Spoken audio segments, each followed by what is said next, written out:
Ojo que no se te escucha, ¿eh?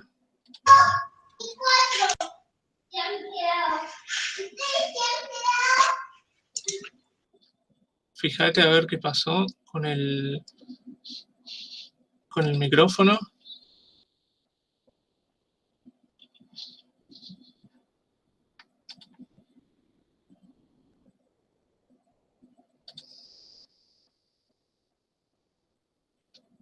A ver, vamos a esperar un poco.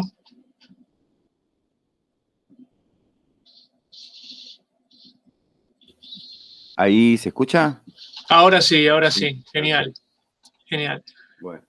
Bueno, sí. Buenas tardes, le damos la bienvenida entonces a Martín Chávez y a Rodrigo Pozo de Oeste Audiovisual para que nos comenten bien sobre el proyecto, sobre el trabajo en el sitio web y las distintas estrategias de difusión y también de producción de material audiovisual en nuestro querido noroeste conurbano.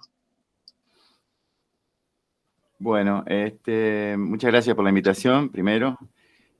Voy a conectar la pantalla un segundo. Dale, dale. Acá está. No sé si se ve bien. Hay carga, ¿eh? Ahí estamos, yo estoy viendo bien ahí ya. Perfecto. Bueno, arranco yo, Rodrigo, ¿querés? Y vamos peloteando. Bueno, Oeste Audiovisual es una plataforma de contenidos independientes que es libre y gratuita, o sea, no tiene usuario, no tiene contraseña y además es gratis tanto para subir contenidos como para verlos. Fue creada, bueno, entre mayo y julio del año pasado por un grupo de realizadores y comunicadores, en los que estamos Rodrigo y yo, junto a Carlos Rearte, junto a Carlos Heinze, que armamos un colectivo de comunicadores del oeste y empezamos a hacer contenidos. La plataforma se encuentra montada en un sistema de gestión de contenidos WordPress.org. Y la verdad es que, como dice ahí, el proyecto no fue planeado. Nació de una necesidad puntual que tiene que ver con el laburo que veníamos realizando nosotros con el colectivo de comunicadores del oeste. Ahí está. Y bueno, nosotros veníamos haciendo varios contenidos audiovisuales, siempre intentando hacer contenidos locales, ¿no? Con identidad local, reconstruyendo un poco las historias, los protagonistas. Nosotros somos de Moreno, la mayoría, entonces intentamos reconstruir esa identidad desde una perspectiva local, ¿no? Bueno, ahí recuperar también mucho del archivo histórico que suele pasar en los municipios, que no hay. O sea, a nosotros nos pasó, por ejemplo, ahí aparece en pantalla el documental que hicimos con Rodrigo. Y es un documental sobre una reserva natural que hay en Moreno, muy grande, es una reserva enorme, que incluso limita con otros municipios. Estamos hablando de más de 1000 hectáreas de un área natural protegida. Y cuando empezamos a buscar, ¿y a dónde busca uno, digamos, principalmente? En Google, por ejemplo, lo que nos dimos cuenta es que no hay material digital, no hay nada de eso. Entonces empezamos a reconstruir un poco nosotros, empezamos a crearlo, empezamos a ir a filmar y se nos fue ocurriendo esta idea de crear el documental. Y bueno, terminamos la película en enero del 2020. Bueno, el 20 de marzo empezó la ASPO y todo lo que vino después, ¿no? Y ahí nos cambiaron los planes. Nos cambiaron enormemente los planes porque nosotros habíamos pensado hacer una gira por las escuelas, el material era bastante educativo, ¿no? Entonces queríamos hacer un estreno más tradicional y la verdad que no pudimos, ¿no? Cerró todo y empezamos a pensar en dónde y ahí empezamos a pensar en qué plataformas podíamos ir a abordar, a dónde podíamos ir a golpear la puerta, a dónde podíamos subir el material, que no sea YouTube, ¿no? Hicimos un intento en Octubre TV, hicimos intentos en Cinear, y la verdad que lo que nos dimos cuenta es que es muy difícil acceder a esos lugares, ¿no? Después vamos a explicar un poco por qué es tan difícil acceder a esos lugares, pero para ir marcando un poco la cancha, Cinear, por ejemplo, es un circuito muy cerrado, en donde las producciones independientes que no se hicieron a través de los medios del Inca, no tienen mucho lugar. Es muy difícil que puedan acceder. Por una cuestión de estándares, por una cuestión, digamos, de antecedentes como productora. Octubre TV, que es otra de las más conocidas, directamente no tiene forma de acceder, ¿no? Es inaccesible. O sea, uno entra a la página y no tenés forma de contactarte. Tenés un mail de ayuda donde nosotros mandamos mail, mandamos mensajes a las redes sociales y no hubo respuesta alguna. Así que bueno, esa era la situación. Teníamos la película hecha y no teníamos dónde pasarla. Vos, Rodrigo, cuando quieras, metete. Bueno, buenas tardes para todos, todas. Muchas gracias por la posibilidad de estar contando nuestra experiencia y por su tiempo. Bueno, como me comentaba Martín, esta fue una parte del disparador de Oeste Audiovisual. El no tener un lugar, o sea, tener un material genuino que podía ser, como decía Martín, educativo, que en torno a lo que es en lo particular Moreno, Merlo, General Rodríguez y Marcos Paz también les podía servir, porque estamos hablando de un material que podía servir para distintas materias, puede ser geografía o mismo historia. Bueno, a partir de ahí, cuando investigamos y fuimos viendo las puertas, tanto en las plataformas que mencionaba recién, nos encontramos con las distintas situaciones, como lo dice acá el PowerPoint. Bueno, el estándar del Inca A era importante, ¿no? Lo vemos en sus materiales. Esto no quiere decir que sea bueno o malo, sino que hay todo un camino a recorrer que por ahí nosotros, desde el lugar donde estábamos, no respondíamos a esos ítems. De momento que habíamos trabajado nosotros dos para hacer el material, ya entrábamos en una situación distinta, ¿no? No era una visión de industria, sino que era más bien un material de parte de dos personas que después, bueno, el equipo creció por la postproducción. Bueno, esto es lo que nosotros decimos las escalas productivas. Acá tenemos, por ejemplo, la concentración de las producciones audiovisuales en la Ciudad de Buenos Aires, el 78%. Después el resto se reparte entre Córdoba, Santa Fe y la provincia de Buenos Aires. 47% de los trabajadores de este sector habitan en la provincia de Buenos Aires. Calculo que muchos docentes o quizás alguno de los que está presente también en la charla es trabajador audiovisual y sabe de lo que estamos hablando. En torno a esto se disparan también otras situaciones, ¿no? De, bueno, cómo financiar tu material, cómo tener acceso a, desde viáticos, alquiler de equipos, la compra de los mismos, respetar el trabajo de la otra persona, porque por más de que, bueno, a mí se me ocurrió hacer una película, escribo el guión, la historia, después tengo que respetar el tiempo y la formación de la otra persona que va a acompañarme en el material que vayamos a hacer.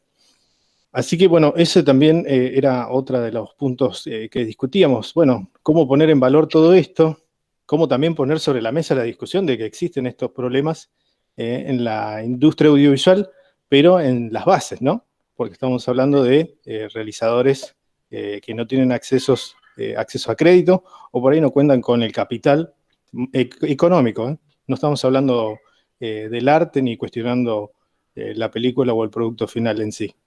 Sí, de hecho, el Inca, disculpa que, digamos, sí. para agregar, el Inca tiene varios modos de subsidios, créditos, líneas de fomento. Lo que pasa es que la gran mayoría, digamos, tenés que tener antecedentes como productora, con lo cual es, digamos, es como un círculo vicioso, ¿no? O sea, no podés arrancar y no podés hacer tu primera obra dentro del circuito Inca si no te dejan entrar, ¿no? Es muy difícil. Entonces, ahí hay un primer escollo, ¿no? Y después hay una forma que es un poco más abierta, que es la vía digital o la quinta vía, pero que es para montos mucho más chicos, y también, digamos, es como, tenés que tener, digamos, alguna gimnasia para poder entrar en esa lógica.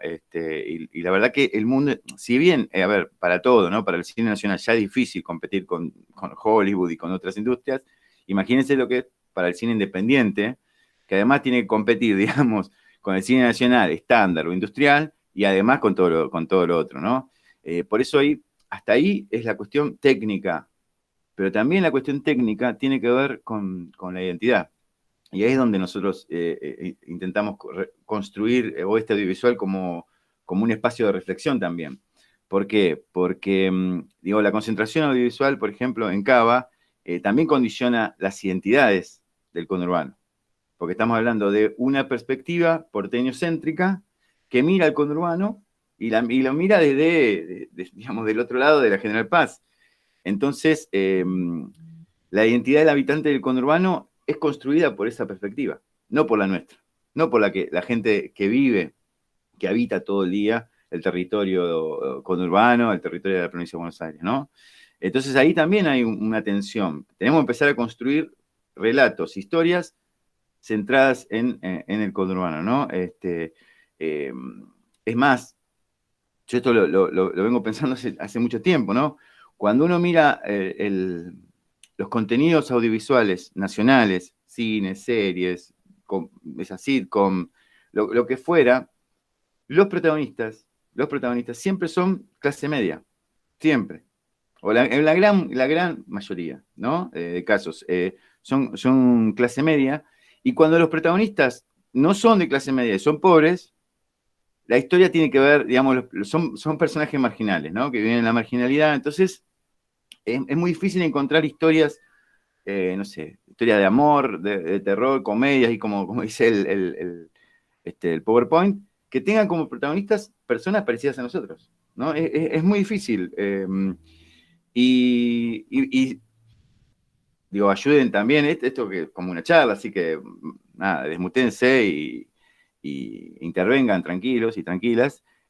Pero a mí lo único que se me ocurre parecido es algunas experiencias que hizo, por ejemplo, Adrián Suar cuando arrancaba Polka, que hizo varias comedias, ¿no? O novelas, que eran...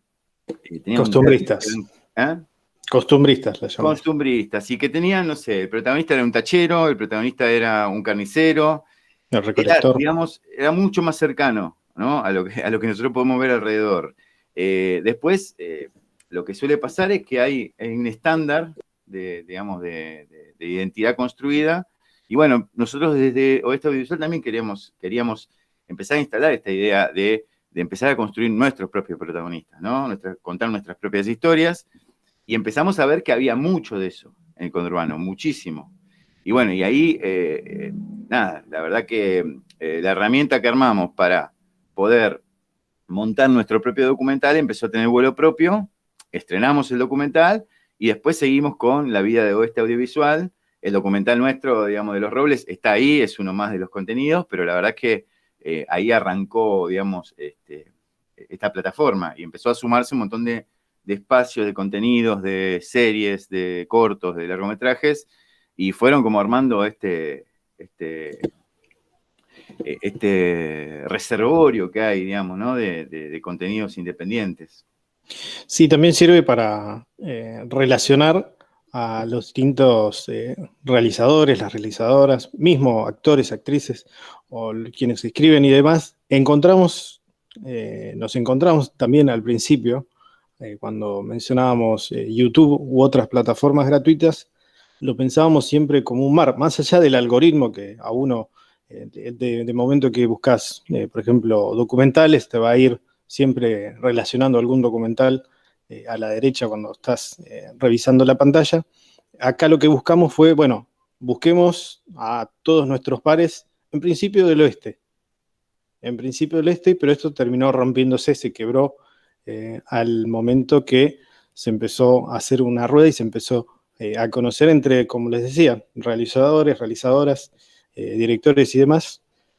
También tratamos de llevar esta plataforma a la radio, comentarlo en programas como en FM en Tránsito, que nos dieron un espacio también para poder contar de qué se trata este audiovisual, y también de esta forma ir relacionando, ¿no? Estábamos hablando de hablar de la plataforma de audiovisual en la radio, también para generar y dar voces nuevas. Acá cuando vemos o cuando visiten la plataforma se van a encontrar con distintos géneros, con lo cual lo que nos muestra es que había cosas para decir y que el conurbano no era eso malo que siempre nos resignifican desde los noticieros e incluso nosotros mismos nos queda, ¿no? A veces en el inconsciente pensar en el conurbano como algo marginal o algo que está mal o que está la delincuencia por delante, y sin embargo podemos encontrar historias de amor, historias de trabajadores, o sea que ese mismo paisaje que se lo muestra como algo malo o marginal, sin embargo puede ser el escenario de otro tipo de historias. También nos van a poder encontrar de documentales, me parece que también ahí mucho se habla del conurbano, pero a veces no se habla de los temas que les termina impactando en quienes viven en los distintos distritos. Sabemos que, por ejemplo, la contaminación es uno de ellos, uno de los temas fuertes que tiene el conurbano, el espacio verde, la vivienda, historias en torno a lo social, en torno a lo político. Tiene mucho por contar el conurbano y Oeste Audiovisual se convirtió en un espacio que recibe este tipo de materiales. También nos parece importante la relación con instituciones, por ejemplo, las universidades.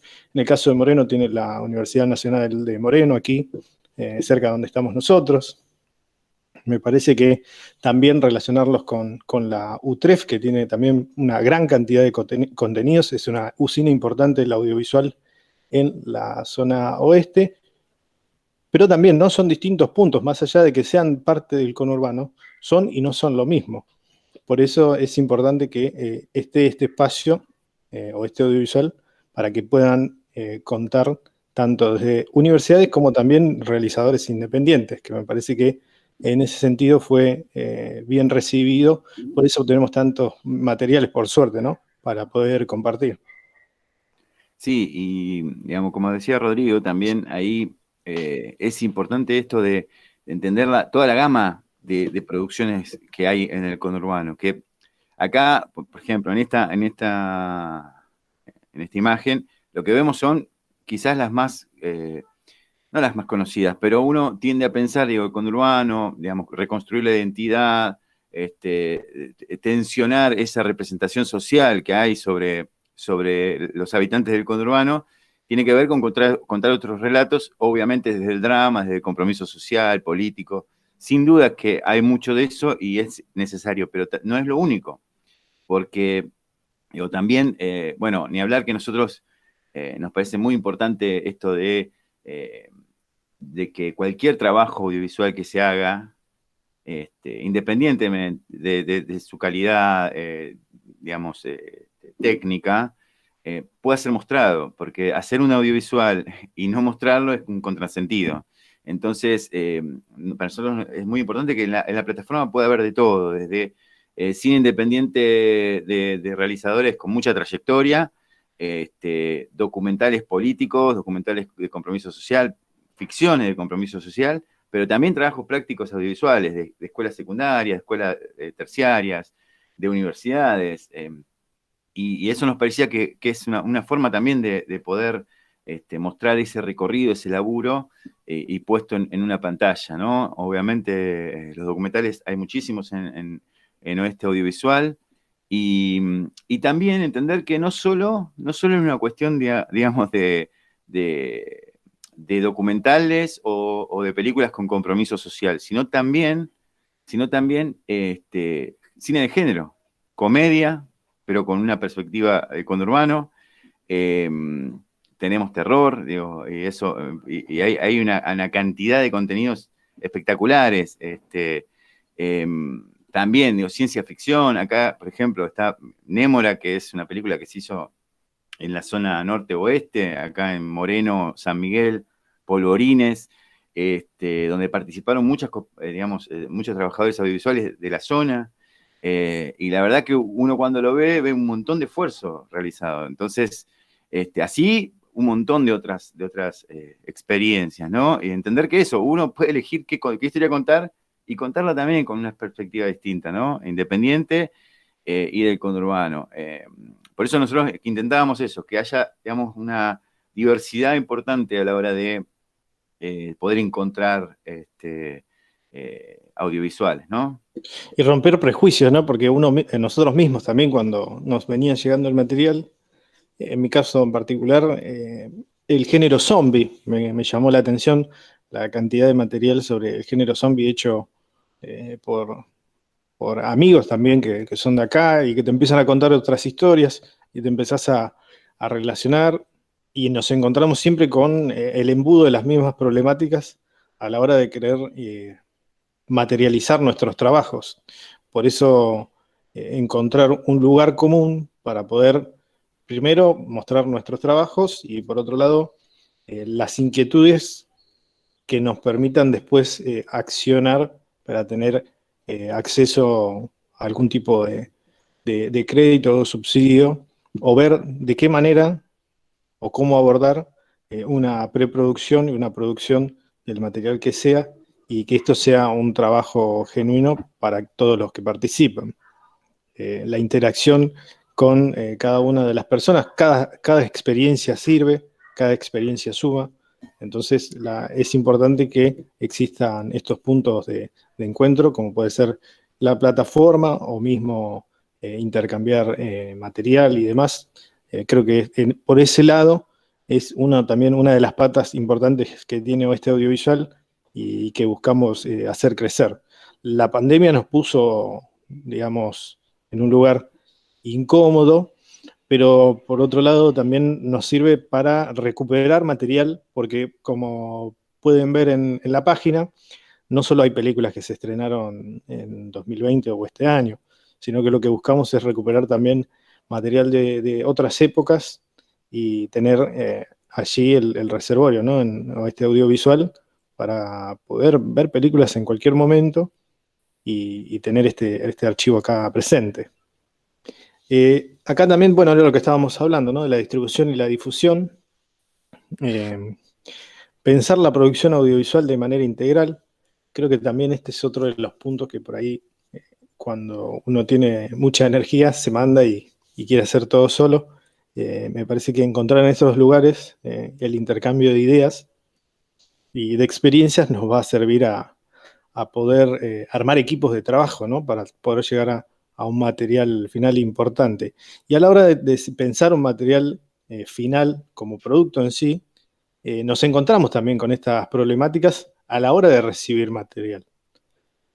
Porque, bueno, nosotros habíamos hecho una campaña vía redes sociales donde, bueno, pedíamos el video en un formato en particular, una sinopsis, una imagen, algo que represente, que nos cuente, porque no hay que, sin saber de qué va la película, por lo menos enterarnos, ¿no? de qué trata cada uno de los materiales.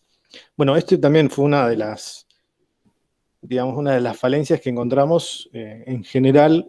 A veces había fallo en la sinopsis del trabajo, o no tenían una imagen, un póster, aunque sea, o un JPG sobre la película en sí. Creo que a veces queda grabado y ahí muere y muere en YouTube. Y lo que buscábamos también es eso, ¿no? De poner en valor estos trabajos para que no se pierdan. Y una de las maneras es esta, ¿no? Me parece que tener en cuenta todos estos puntos más allá de la grabación. Sí, sí, eso es importantísimo, porque nos fuimos dando cuenta, digamos, también en la marcha, pero que realmente el proceso de trabajo de un audiovisual no termina cuando está terminada la película, y probablemente esa es una parte muy ardua, pero todavía falta la difusión y la distribución, y eso es algo que hay que tenerlo permanentemente presente. De hecho, nosotros, por ejemplo, tenemos más de 1000 contenidos, y muchos de esos contenidos que están subidos a YouTube o a Vimeo, principalmente, no tenían sinopsis, como decía Rodrigo, no tenían banner, no tenían afiche o tráiler. Entonces, nosotros también, además de cargar las películas digamos, y hacer la difusión a través de las redes sociales, teníamos que hacer un trabajo de curaduría digital sobre esos contenidos, ¿no? No los podíamos subir así como estaban.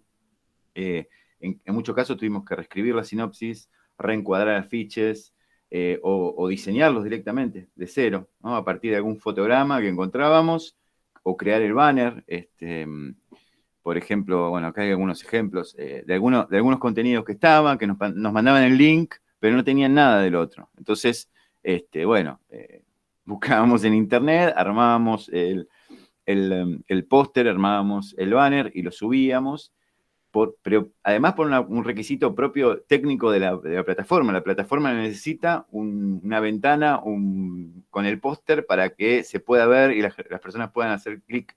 Entonces, si no, nos queda el espacio vacío. Después vamos a explicar un poquito cómo fue ese proceso, porque realmente lo aprendimos a los ponchazos. De hecho, nosotros... Pensar el material en lo transmedia, ¿no?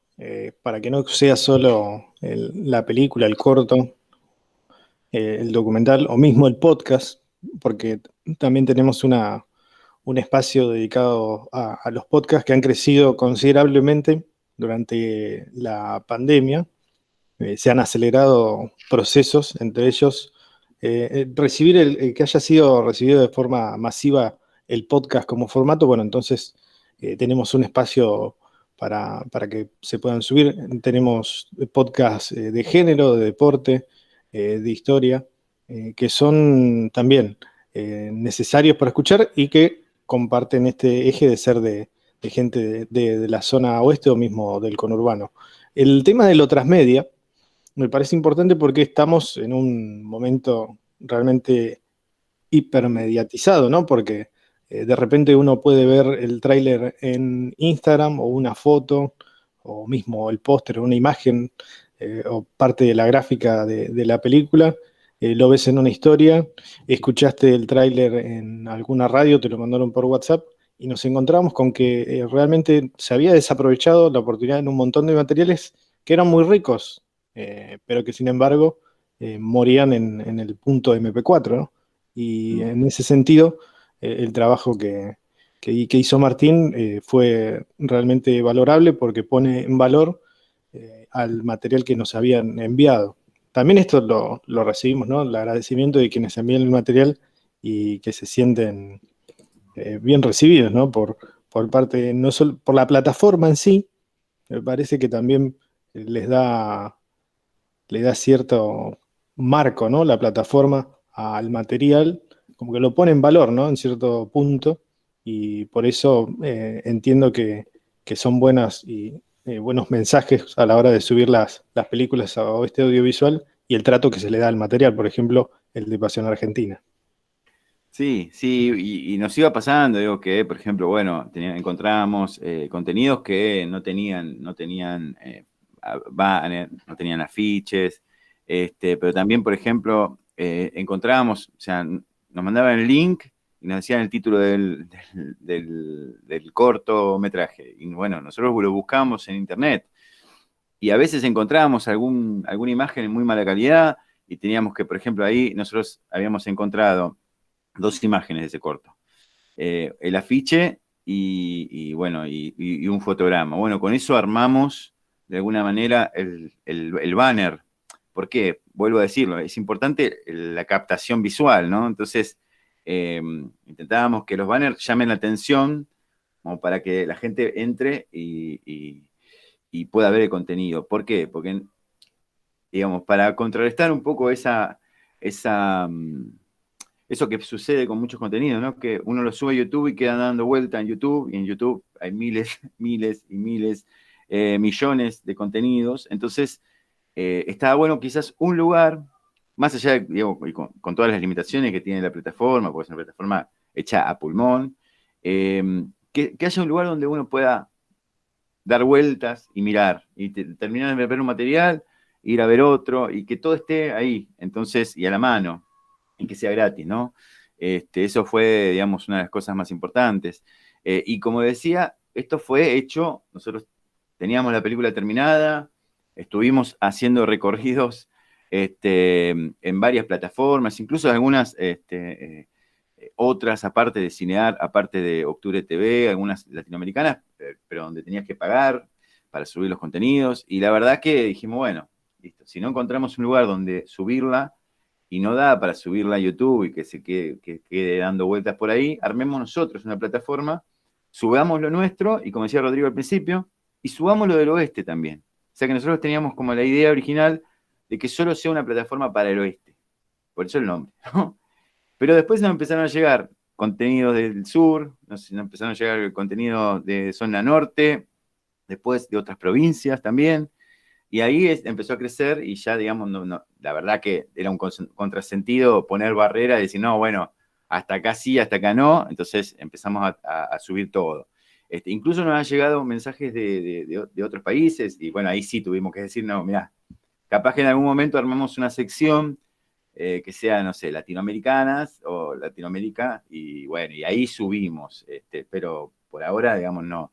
Y como les decía al principio, bueno, está montado en una plataforma WordPress con una maqueta similar a la de Netflix. Cada contenido se carga ahí con entradas específicas que tienen que estar enganchadas con categorías, que son los géneros, categorías, por ejemplo, como películas, series o podcast. Y ahí cargamos todos los datos que nosotros tenemos, ¿no? Título, sinopsis, ficha técnica, banner, afiche, tráiler. Y una cosa importante, incrustamos la película. Pero nosotros no somos un servidor, o sea, no tenemos la película nosotros.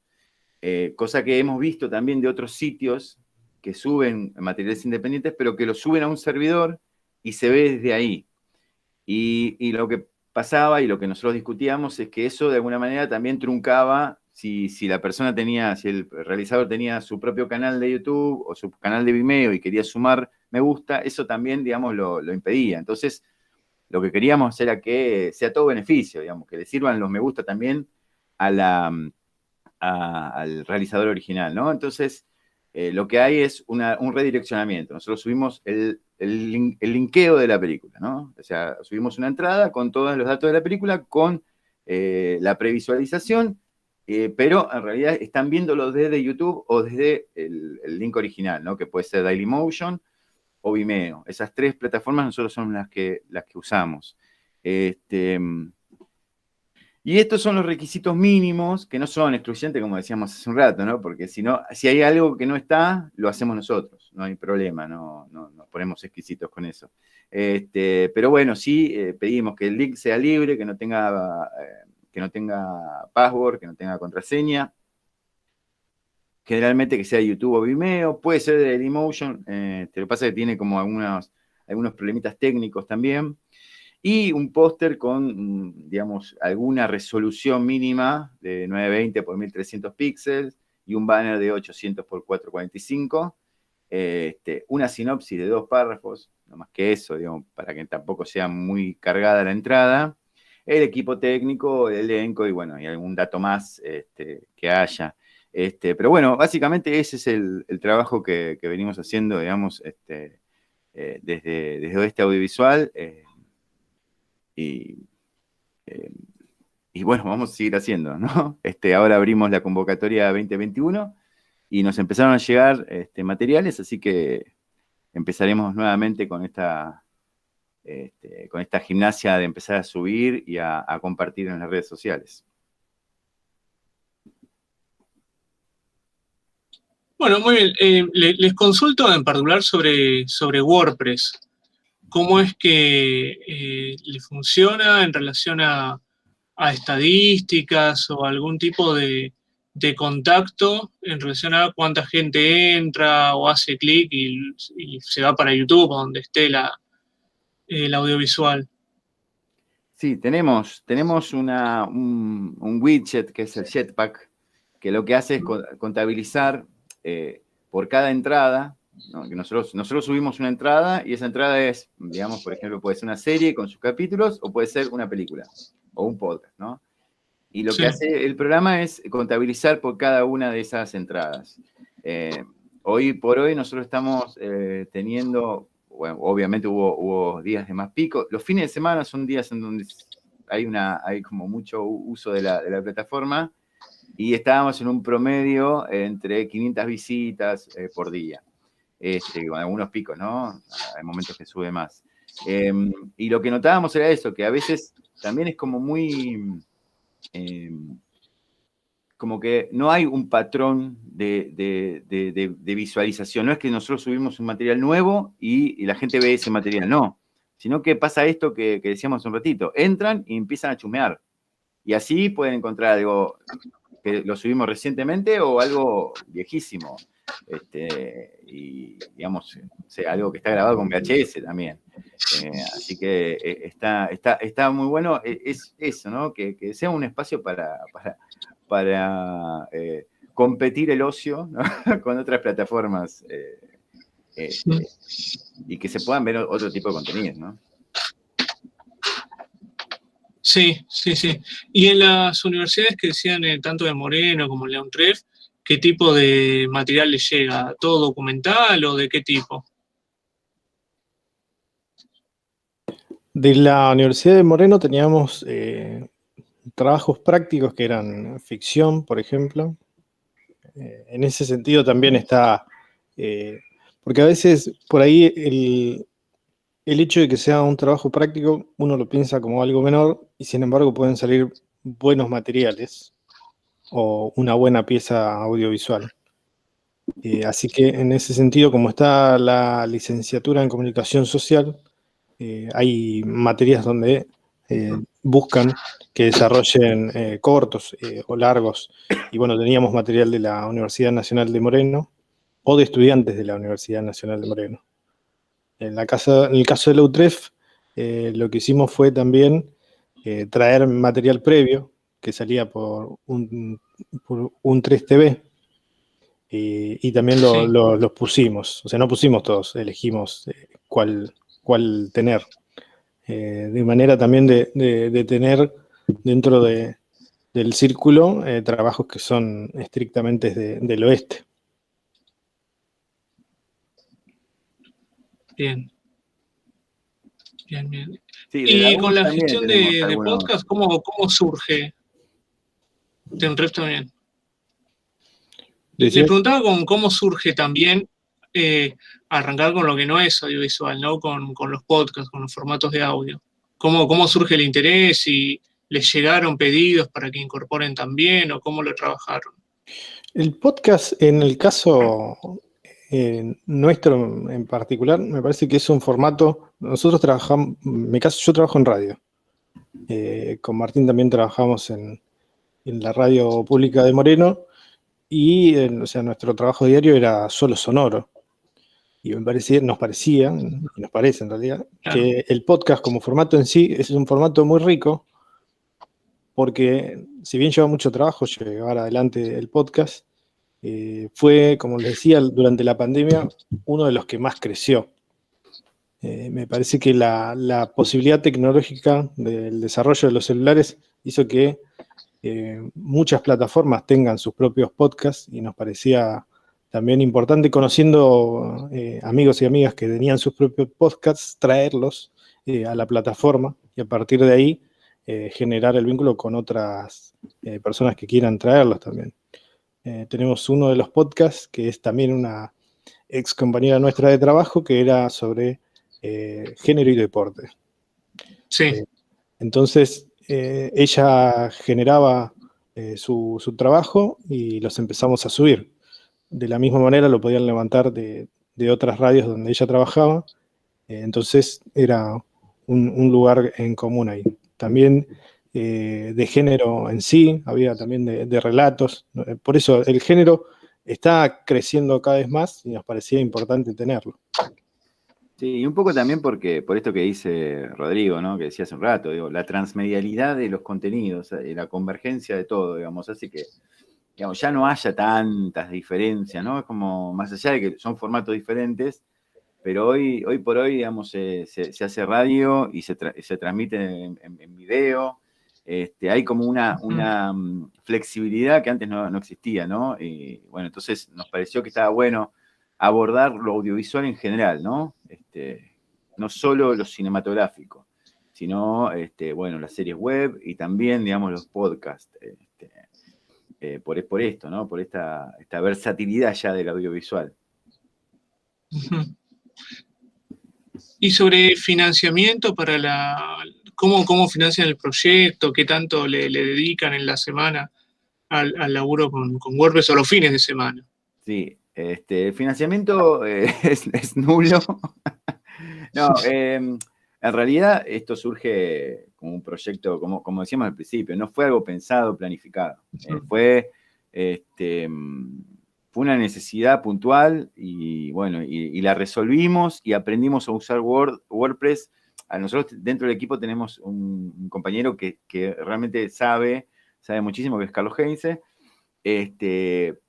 pero quizás él justamente no es el que está más ávido en la cuestión cinematográfica. Entonces nos armó toda la maqueta, nos subió a internet y a partir de ahí nosotros empezamos a aprender a usar WordPress. Lo mínimo, tampoco somos expertos, ¿no? Y arrancamos con esto y empezamos a prueba y error. Al principio nos costaba muchísimo, de hecho no se veían los videos, salía muy mal. Y ahí empezamos a entender cómo funcionaba un poco la lógica. Y la verdad es que nosotros mantuvimos y mantenemos la lógica que sea gratuito porque nos parece que es, digamos, imprescindible y es algo que no vamos a cambiar. Y empezamos a pensar también, en algún momento, digo, que esto sea autogestivo, ¿no? Que pueda resolverse.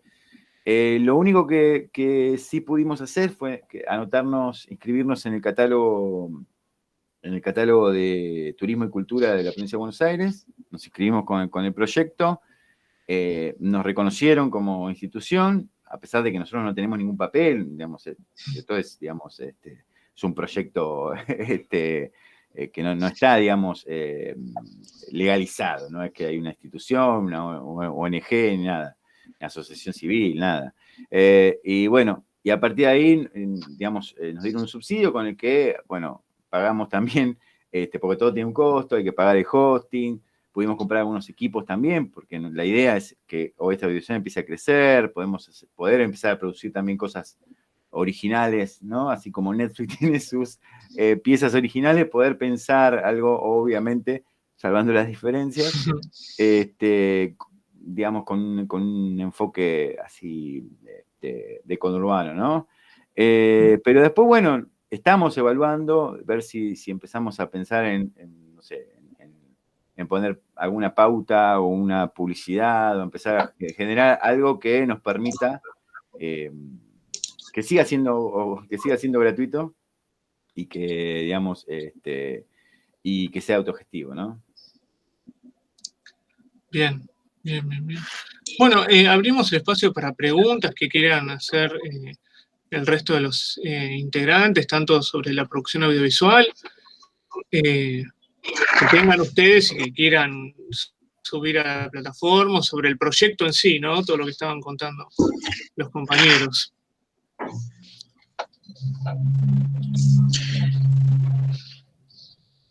Yo tengo varias preguntas, pero más organizativas, así que por ahí, si alguno de los estudiantes quiere comentar algo en base a subir algún proyecto, quizás es mejor arrancar por ahí. Después otras cosas que son más de chusma en realidad que otra cosa.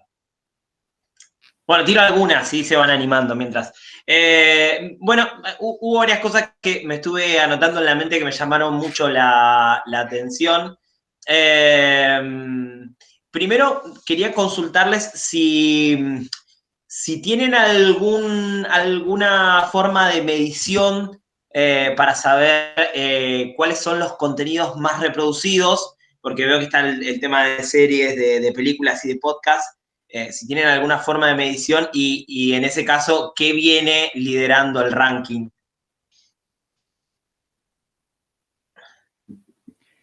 Bueno, mira, no tenemos métricas exactas. Sí, lo que pudimos ver es digamos, por este mismo plugin que nos permite, digamos, fue casi es como muy amateur, Claro. lo que nos permite ver cuáles son las entradas más visitadas, ¿no? Y obviamente ahí lo que estuvimos notando es que hay un gusto ahí muy desarrollado del terror, independiente, Claro. mucho consumo, digamos, porque además tenemos mucha oferta, mucha gente que hace terror en el conurbano, Claro. así que ahí eso sí es como lo que pica en punta, digamos.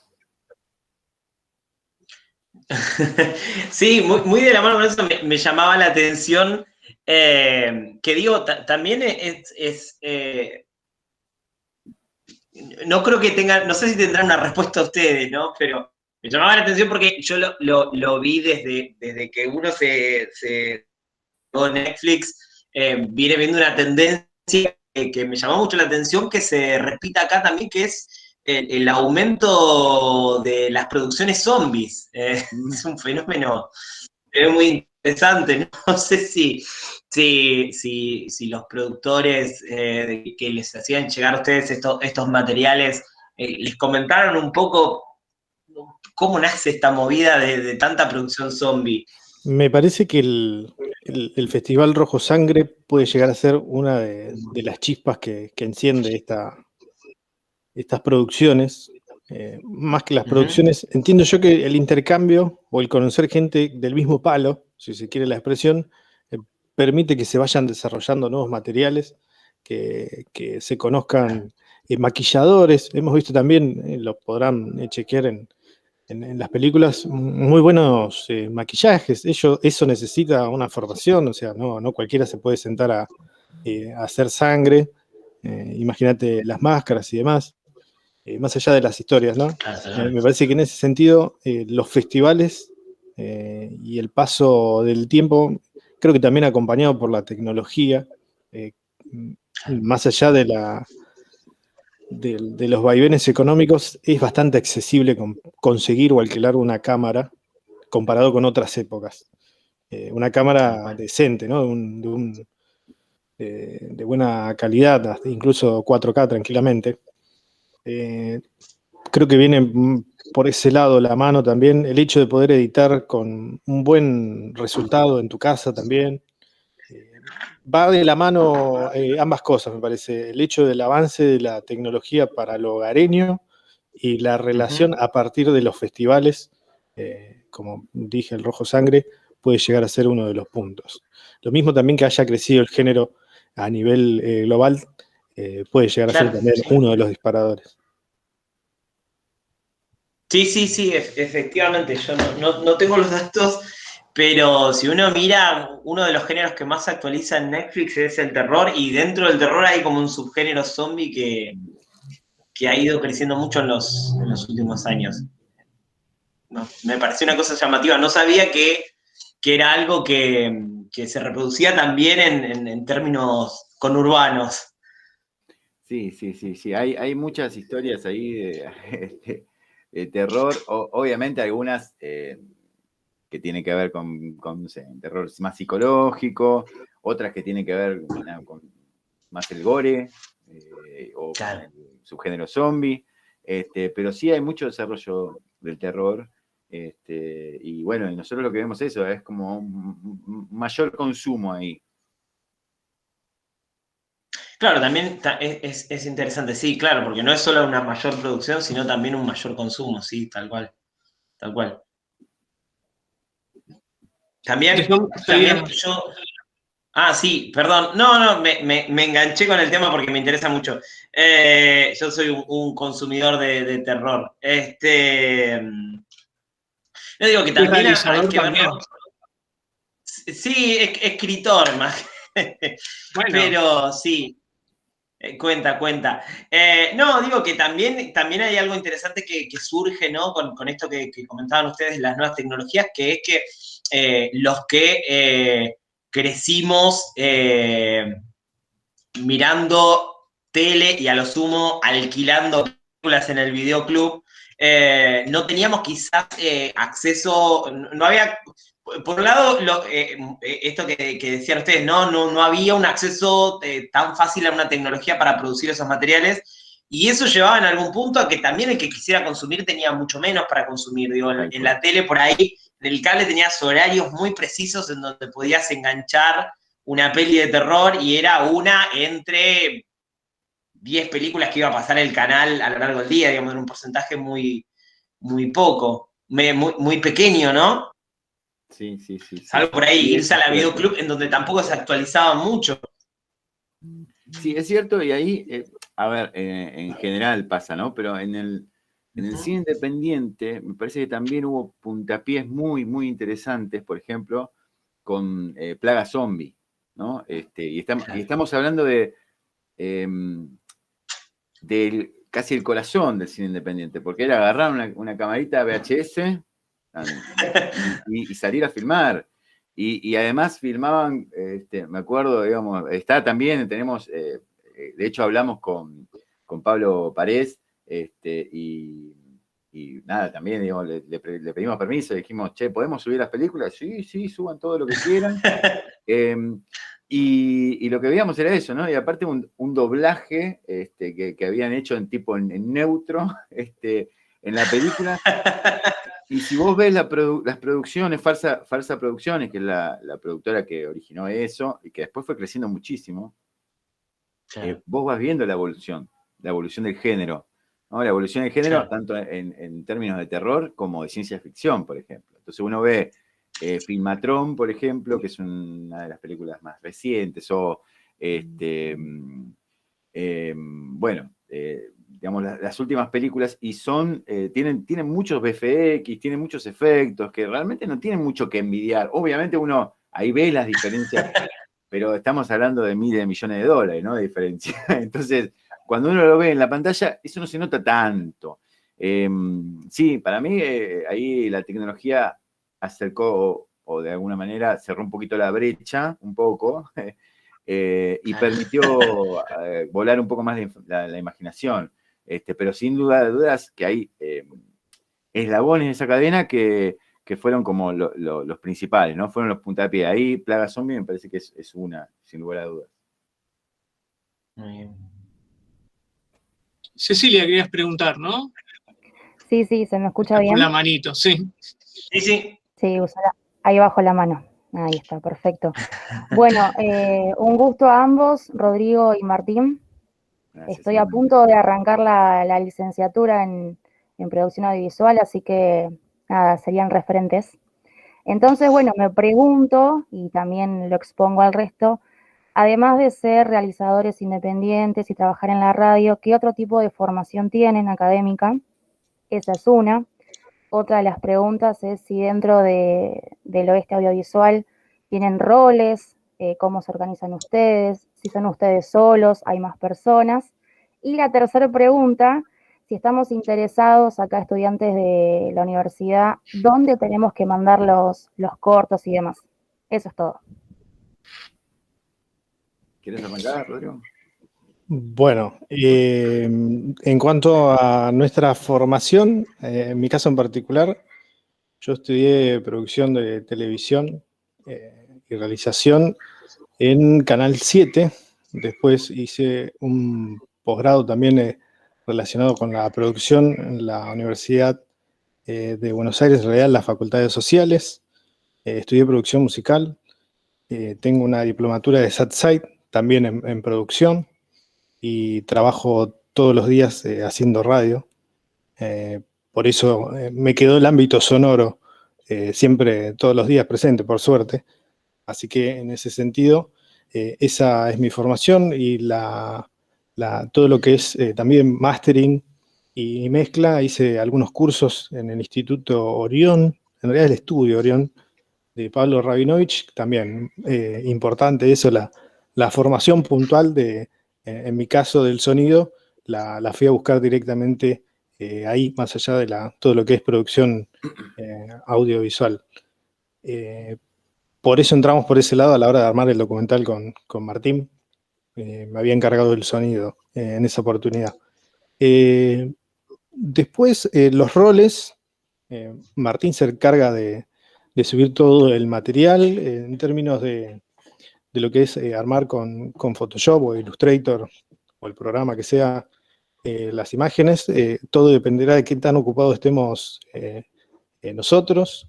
Carlos Heinze, como lo mencionaba Martín en un momento, es quien está adelante con la parte de subir y tener la página en condiciones, ¿no? De tener toda, incluso del dominio, que es un punto importante a tener en cuenta. Trabaja con nosotros también nuestro compañero y amigo Carlos Rearte, un locutor también de Moreno y de la zona oeste, que encontró su espacio también en el documental. Trabajamos en la postproducción también del sonido del documental de Los Robles, que es el puntapié o el inicio que después terminó llevando a armar la plataforma Oeste Audiovisual. La mezcla de experiencias previas de cada uno hizo que habláramos el mismo idioma, si se quiere, a la hora de encarar la plataforma. Ahora termino y prendo la luz porque veo que se me está apagando. Sí. Me estoy quedando en la penumbra. Pero sí, creo que lo mejor, si querés en resumen, me parece que esta industria no es para una sola persona, sino que siempre hay que estar formando equipos. Si bien esa es una lógica que la tenemos para la vida, nosotros también, pero en términos audiovisuales también tiene que estar presente. Me parece que se trata de formar equipos y respetar las experiencias previas de cada uno para poder llevar adelante cualquier tipo de material. Después, no sé cuál era otra de las preguntas, más allá de la formación. Sí, la última era que si estamos interesados nosotros en mandar nuestros cortos y demás, porque Sí. dentro de la carrera teníamos también un taller de producción audiovisual y hay varias cosas. Entonces, nada, me surgía la duda de dónde tenemos que enviar o demás, o contactarlos a ustedes. Bueno, tenemos las redes sociales. Está Oeste Audiovisual en Instagram, Oeste Audiovisual en Facebook también, y el correo electrónico, que es donde recibimos todos los materiales, es oesteaudiovisual@gmail.com. Sí. Igualmente nos pueden escribir por las redes sociales, que va a ser incluso más rápido. Pero Sí, ahí la página tenemos también sí, tiene el correo. tiene un contacto donde hay un formulario, hay una página de contacto en el sitio, en la plataforma, en donde pueden acceder a un formulario, cargar todos los datos, incluso el link, y a partir de ahí nosotros nos llega esa información y subimos, subimos la película. Ahí preguntaba Juan Ignacio, ¿la preferencia de las películas que aparecen al principio de la página tienen alguna selección o es aleatoria? No, es aleatoria. Por ahora es aleatoria, quizás cuando podamos enganchar la vuelta y vincular los consumos y ese tipo de cosas que estamos viendo, pero como decía, de una manera muy amateur, quizás podríamos volverlo de alguna manera como tiene Netflix, ¿no? Que construye como alguna especie de algoritmo. Lo que pasa es que realmente es un desafío enorme, tenés que entender mucho de Big Data, y ese no es nuestro campo, digamos, de ninguno de los que estamos. Y volviendo a eso, digo, nosotros logramos armar como un equipo que se complementa muy bien y tenemos como saberes repartidos. Yo particularmente tengo una formación, digamos, he estudiado cine, no he terminado la carrera, pero he después seguido de manera también autodidacta y he trabajado en medios de comunicación, por ejemplo en televisión, después en radio, y entonces eso fue como complementando un poco el trabajo. Hoy, digamos, estoy terminando la carrera de la licenciatura en comunicación social de la Universidad Nacional de Moreno, y eso obviamente también, digamos, es como que me ayudó a cerrar un montón de cosas que estaban ahí dispersas.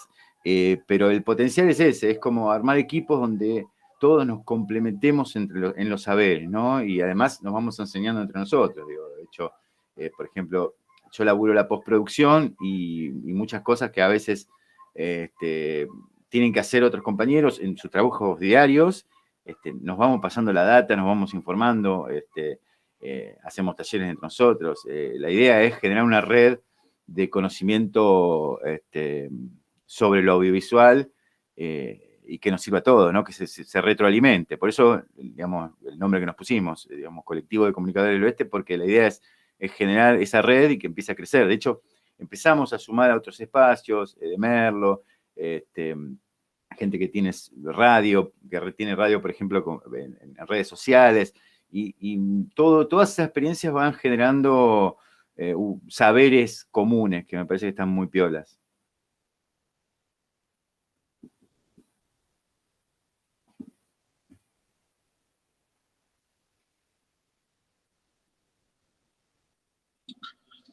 Bueno, ¿alguien más que quiera hacer alguna pregunta sobre la página, el laburo de Rodrigo y Martín en relación a la radio también puede ser, ¿sí? No solamente el sitio.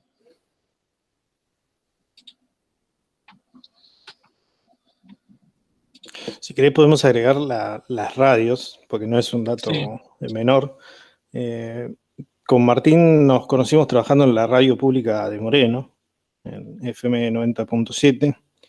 Trabajamos por la mañana, ahora sí, no en la radio pública, sino en FM Latina 99.7 de Moreno también, con un programa de actualidad político. Y también por la tarde yo trabajo en la M530, que es la radio de las madres. Ahí también estoy en el programa que va de 12 a 4, minutos contados, también política. Es otro tipo de radio, ¿no? Por ahí uno está, como ya saben, ¿no? No es lo mismo, no sé, la pop que las otras, que radios como el Destape o mismo la radio de las madres. En el caso del Destape también tiene otra lógica, ¿no? De medio de comunicación. Creo que la tecnología ha permitido esto. La tecnología y la economía o el sistema en sí nos ha obligado en realidad a repensarnos. Creo que en ese sentido por ahí tu pregunta también fue, bueno, ¿y cómo sostienen este audiovisual? En ese sentido ahí es donde estamos, Es casi lo la sostenemos militancia. con nuestro, claro, es una bandera nuestra. Sí. En el caso que sea y que se pueda pensar por ahí, quizás en Cafecito, que es la plataforma de crowdfunding, o Ideame, o alguna de estas tipo de plataformas. Ponemos por delante nuestra forma de analizar el día a día en la práctica con este audiovisual y con los proyectos que llevamos adelante. Sí, tal cual. Y creo que es eso, ¿no? Es como una militancia desde la comunicación. Y lo pensamos así y así lo encaramos Oeste Audiovisual, por eso no lo pensamos en términos económicos. Sí, quizás autogestivos, obviamente, para que en algún momento dejemos de poner plata de nuestro bolsillo. Pero no en términos de ganar plata, no. Pero bueno, ahí había una pregunta que era si adaptamos los contenidos con subtítulos o no. No, porque los contenidos son los originales, los que están en YouTube. La verdad que estaría buenísimo. Hay una plataforma, no me acuerdo el nombre ahora, creo que nació en Córdoba, que es una plataforma para personas, digamos, para personas ciegas y sordas, me parece que, no me acuerdo el nombre, habría que googlearlo, pero que se lanzó el año pasado, me parece. Sí, había un corto, ¿te acordás? Que nos habían compartido, que estaba todo hecho con lenguaje de señas. Sí. Que me parece que por ese lado interpela por ahí a quien desconoce otro lenguaje, ¿no? Te quedás diciendo, bueno, ¿de qué se trata todo esto?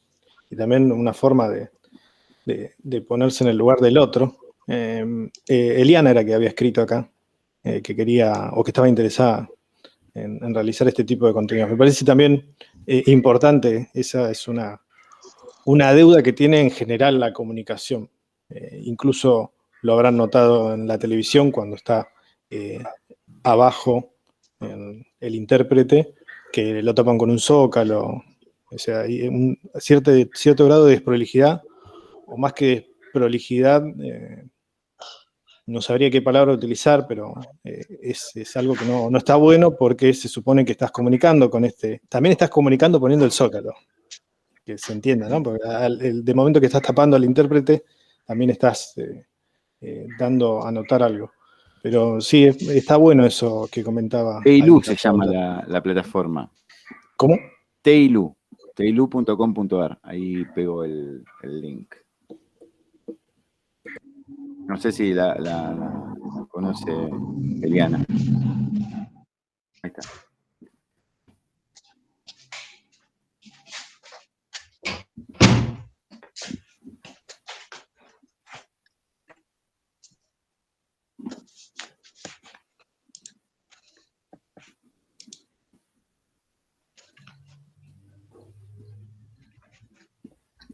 Estás Creo muteado. que tenés muteado, sí. Sí, Pablo. Gracias, vieron, son cosas que pasan. Sí. Bueno, si no hay más preguntas, le queremos agradecer el tiempo. Esperemos que pueda seguir creciendo la plataforma como un espacio para reflejar todas las producciones que están dando vueltas por el conurbano y más allá también, ¿no? Ahora que se expandió un poco, pero ojalá podamos hacer todo lo posible para que Oeste Audiovisual sea un espacio que reúna todas este tipo de producciones, como una forma de conocernos también entre nosotros, nosotras que, no yo en particular, pero quienes laburan en lo audiovisual o en la radio tengan un espacio ya que sirva para reconocerse y con otra mirada, y que además eso también es un impulso para compartir experiencias y nada, eso, poder aprovechar la plataforma como un espacio para encontrarnos. Así que, bueno, les agradecemos, muchas gracias. Ahora después, nada, dejamos sus contactos en el aula o quien lo necesite para que lleven sus plataformas para ahí y que ya tengan armado también el afiche, ¿no? Así. Sí, ni hablar. Sí. No, igual si no, también nosotros no, eso no es un requisito excluyente, así que, pero también es parte del proceso, me parece, que tiene que ver con esto, ¿no? Una integralidad de disciplinas que tienen que ver con lo audiovisual, pero que tienen que ver con el diseño gráfico, con el marketing, un montón de conocimientos que la verdad que hoy el comunicador, el realizador, tiene que tener nociones de un poco de todo y digamos, y pensar el producto final con todo esto, ¿no?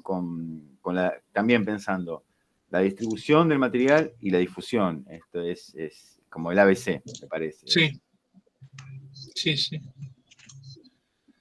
Bueno, muchas gracias y los demás seguimos en la clase, ¿sí? Bueno. Quedémonos acá, así que gracias Rodrigo, Martín, hasta la próxima entonces. Muchas gracias. Chao. Chau.